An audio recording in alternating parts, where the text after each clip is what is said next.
Well, since we're locked in here, I guess it's time for another episode of the Main Street Randyland YouTube channel. Hooray! Well, it's cold. I'm even wearing my winter coat. I'm cold. I would zip it up if it wasn't for the microphone. And we're in here, and where is here? Well, this is one of the mysterious places that I have to deal with in my life, where you have a bunch of machines and you get involved with projects. And this was a project that I was putting together to make an arcade. Now, you might not believe this or not. Let me think about this. How many arcades have I set up in my life that have never opened a single day? What are you talking about? You go through all the trouble of setting it up, and for one reason or another, it never, ever opens. And then eventually you got to take it all apart again. I mean, this is beyond comprehension of any kind of rationality. It's completely absurd, but it's a part of my life. I did it on Sportland Pier, not once, but twice. Twice. And you know how hard it is to drag machines down the boardwalk to get into Sportland Pier? Anything you bring from the street, you got to drag up the boardwalk ramp. These ramps are steep. And set it all up. I even painted the floor in there on my hands and knees, gallons and gallons of paint, painting the old wood floor to make it look presentable, having machines in there, had them all lined up. And then, well, I don't know if we should open it or not because it could make problems that they're going to come and they're going to want to do inspections and then, they're going to have problems with the rest of the things around the area. All right, so I guess we're not going to open it then. Didn't open. Eventually, the machine sat there for years, and then eventually I pulled some out and I used them in another location, and then it came up again. And, well, maybe we should put the arcade there. I should have said, remember the last time?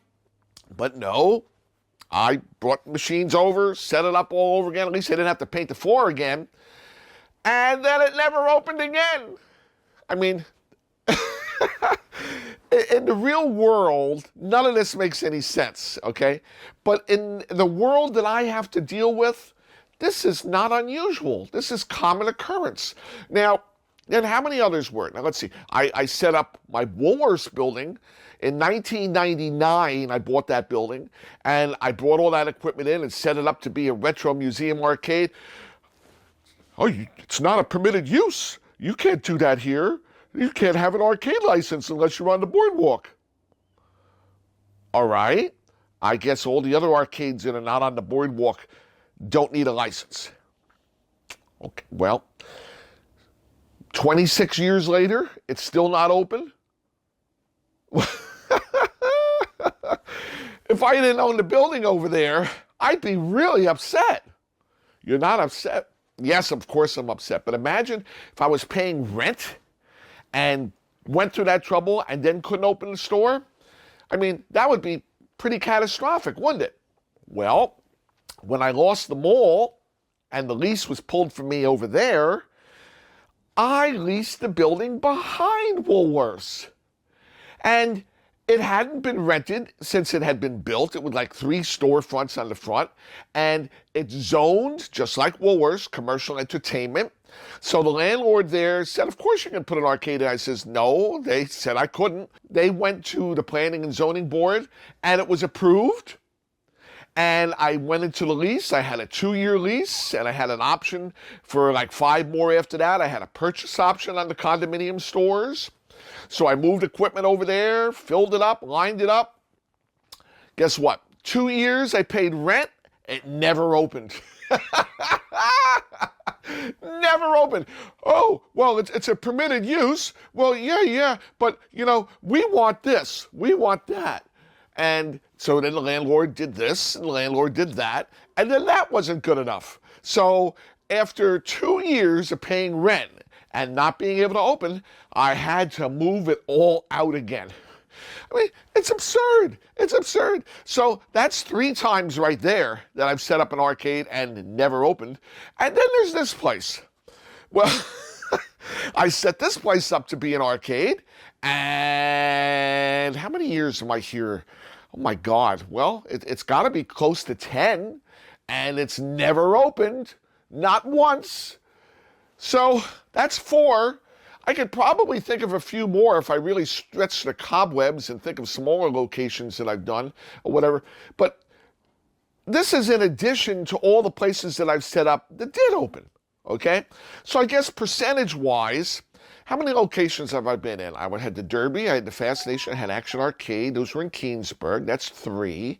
Then I was in Seaside. That's 4. Then I had the Big Top Carnival of Fun, Multi-Level Extravaganza and Amusement Arcade Museum. That's 5. Then I had Flippers Fascination. That's 6. Then I had the Mall. That's 7.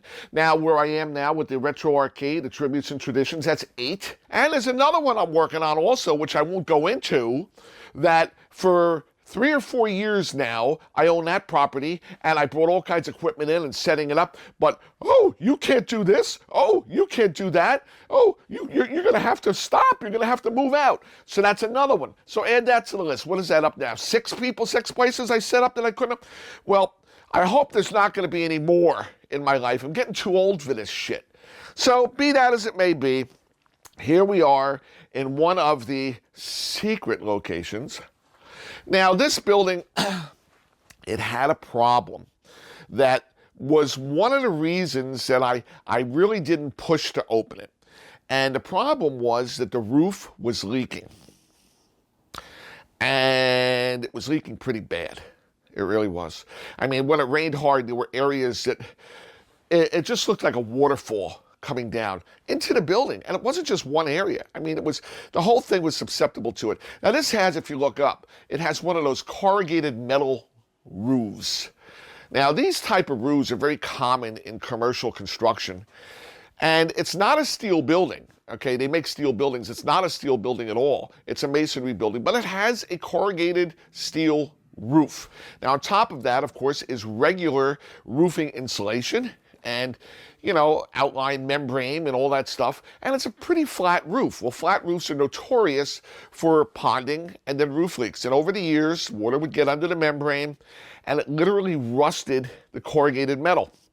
Well, it's about 1.5 years ago now that an entire new roof was put on this building. How do you do that? They literally had to rip off the entire roof from the outside, all the membrane, the skin, all the metal. They ripped the metal off. You stood in here, you looked up, you were standing outside, you were seeing sky. Well, what kind of mess did that make in here? Well, I was pretty afraid of the kind of mess it was going to make in here, and they had to have all their guys come in and cover everything with tarps so that when the mess fell in, it wasn't going to go all over my equipment and my machines and things like that. So this roof is leak-free. And now that's another step towards go ahead and let's open the arcade. But you see now, here's the problem. I'm 10 years older. You know, I started this 10 years ago. 10 years makes a difference when you're getting into the age realm where I'm at. So, yes, I can still do it, but I'm moving slower, and in the interim, I'm involved with other projects. I no longer have the time to do it. When I started this project, I worked on this all winter. I locked myself in here, and I worked on it, and assembled machines, and lined things up, and this and that, and everything was, you know, go strong. Well, now they're in position. But you know what? Now it's 10 years. So in 10 years, you got to have, there's a cat that just came in. Uh-oh. A pussycat just came in the back, and now he's going to be hiding in here. But I saw him, so he's going to have to get out. But as you walk around, just, I mean, we'll look at the pinball line here, for example. Oh, there's 2 cats in here. Outside, boys. Okay. Well, here we have a line of pinball machines. Yes, there's quite a few pinball machines here. And the ones that are covered with all the stuff here, they're all set up. They're ready to go. They were ready to go 10 years ago. But now you got to figure, well, I mean, I'm going to have to pull them out, go through them all, lube them up again, this and the other. The other machines up top, I have extra machines, so I'm using them for background decorations. I mean, I like to have a theme in my different places, and in Tributes and Traditions, the theme was the history of the Boardwalk, so I used all kinds of artifacts. I mean, I got artifacts here, too, I could put on the wall. Here's a skull head. I mean, of course you could have a skull head. There's different wall panels. You know where these are from? See that? These are from the walls of Morbid Manor. That was on the Boardwalk at Sportland Pier. Right here's 50 pinballs out of my collection. Well, do all of them work? Well, all of these machines pretty much did work. Well, how come they're here? Well, remember, I was over at the Boardwalk Mall, right? Well, the Boardwalk Mall, when I first opened the Boardwalk Mall, I did almost exclusively pinball machines. And I did a pay one price by time admission area. So you paid $10, you had an hour to come in the corralled area, and all the machines worked for free. And I am probably the first person, certainly the first person in New Jersey or the area that tried something like that. I did it at the Big Top Carnival of Fun in 1996. And it was an admission area. You got a wristband, so you could actually go in and go out because you paid like for the day, and you could. It didn't work then. And then I tried it again when I did the Boardwalk Mall, and that was at around 2011. Okay, so that was, how many years later? It was almost 20 years later. I tried it again. I figured people have become a little more accustomed to that. Other places have done it. Well, it didn't work again.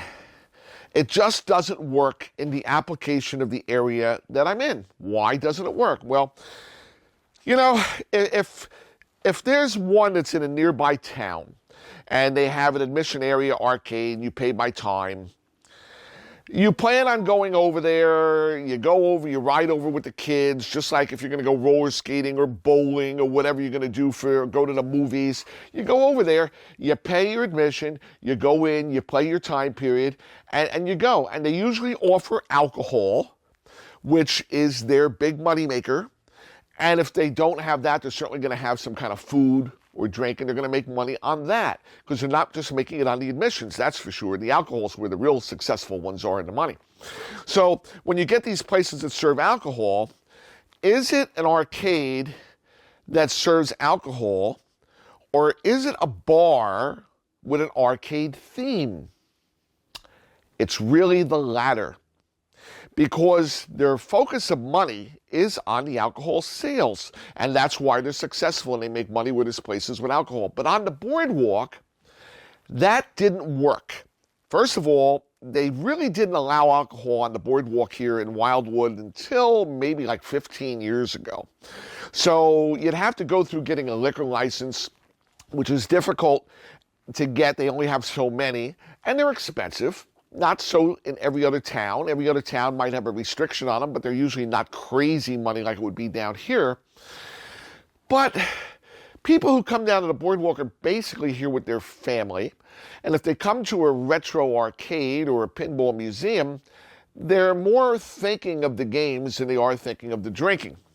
So what happened was, I only charged $10 for an hour. And I had it set up in the mall, so you had like a half wall going all the way down the walkway. So you could actually see 90% of the machines. You could see from the half wall without actually going in. I had people come down, they would be in awe, just like you're looking at all the machines here. I had probably more than twice. I had like 3 times the amount of machines when I was over there. So people would lean on on my wall, and they'd look like this, rubbernecking like they can see all the machines, this and the other, and they'd want to go in. Well, of course you'd want to go in. Who wouldn't want to go in and see all the machines, this and the other? Oh, can I just go in and look around? I don't want to play anything. I just want to look around. Translation, I don't want to buy a ticket. I just want to go in and look around. Well, that's how you're paying your bills, by admissions. And you like this stuff, so why wouldn't you support them with your patronage? Can I go to Maury's Piers and go over to the dark ride with Dante's Inferno or whatever it is they call now and say to the guy at the tickets, oh, I don't want to ride. Can I just go in and look around? I just want to see what's in there.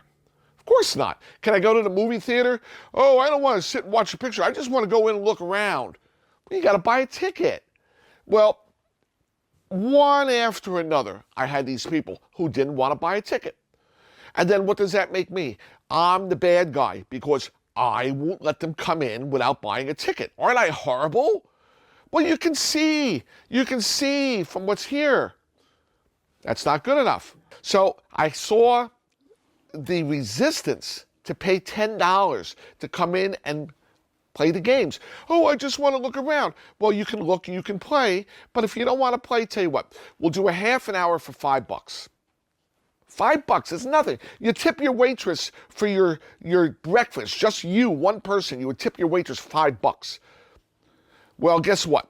That's too much too. So I did, okay, 10 minutes for $2. You can do a quick walk around, you can look at everything, you can play a couple games along the way, 10 minutes for $2. That's too much. Really? That's too much? Well, guess what? It doesn't work. So I had people that would come on vacation, every day of their vacation, and stand there and look and look.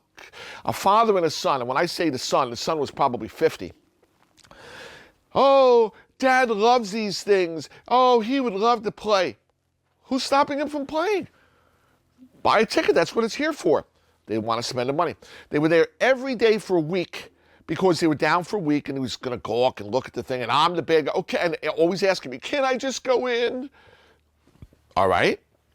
Guess what? The last day they came, the old man comes with big field glasses around his neck, binoculars. They're heavy. He's wearing around his neck. He's standing there at the wall like this with the binoculars.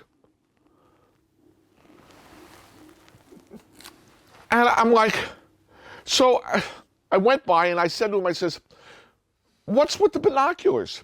Oh, I want to see the machines close up. I said, why don't you just buy a ticket? Of course, they wouldn't buy the ticket. I mean, this is beyond comprehension of rationality. It's beyond absurd. We're not talking it's $1,000, or going to Disney World for a couple $100 and $30 to park your car. You couldn't buy a ticket. You could play a half an hour for $5, 10 minutes for $2, an hour for $10, and if you stayed more than an hour, I think it was 2 hours for $15. It's all too much money. I had a time clock. I had big clocks on the wall. And then that was another one. I had a big clock on the wall that's showing your time. When you came in, you'd pay for your hour. If you're doing an hour, you were given a time clock stamp card. Here's the card. You got the time. It's coordinated with the clock and this and the other. Well, guess what? Nobody's ever going to want to come out when they're supposed to come out. So what does that make me now? Now I got to be the police dog of the time. So I have to have a record in the control of the counter, and I got to watch the clock to see who's running out of time. Now, this guy, his time is up. All right, so is he going to stay for another hour? What's he going to do? He's not coming out. Now, you don't want to be the bad guy and go over to him on the time and say, your time's up. Are you staying for another hour? You got to pay again. Are you going to leave this? So you try to be diplomatic. You let it go for a while. Now you're 10 minutes past the hour. He still isn't coming out. So now you got to do due diligence. So you go over to the person, you say to the guy, did you know you're already 10 minutes over? Did you want to stay the extra hour for another $5? Oh, no. We're leaving now. They're supposed to pay overtime. If he was there for another 10 minutes, should have been $2. Oh, no, we're leaving.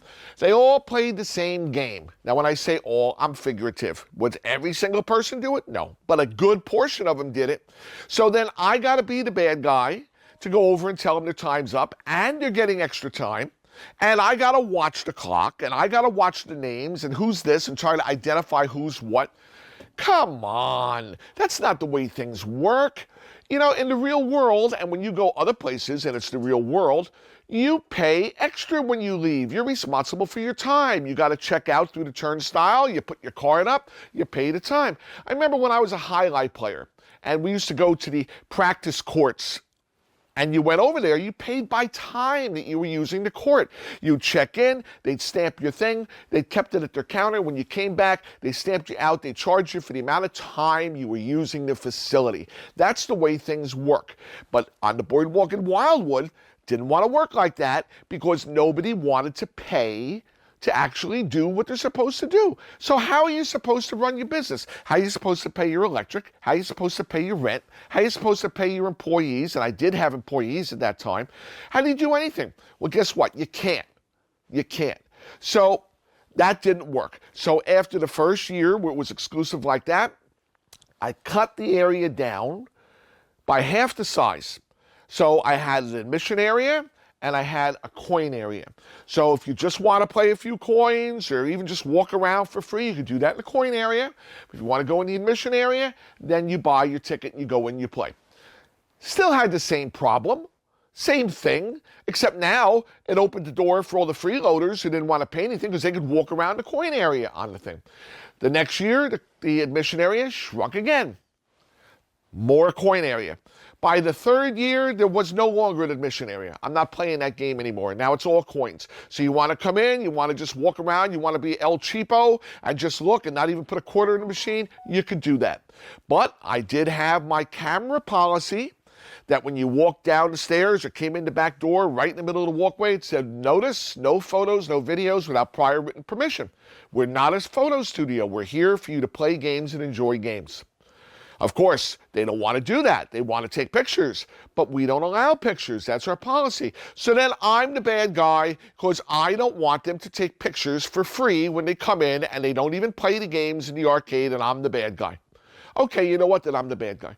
I mean, you can only exploit me so much. I give so much to everybody that people don't even realize. I mean, I don't make money doing what I'm doing. I barely survive paying the bills, and I do it because I love the games. But people want to exploit you. I do these videos. I'm showing things to you on the videos. That's fine.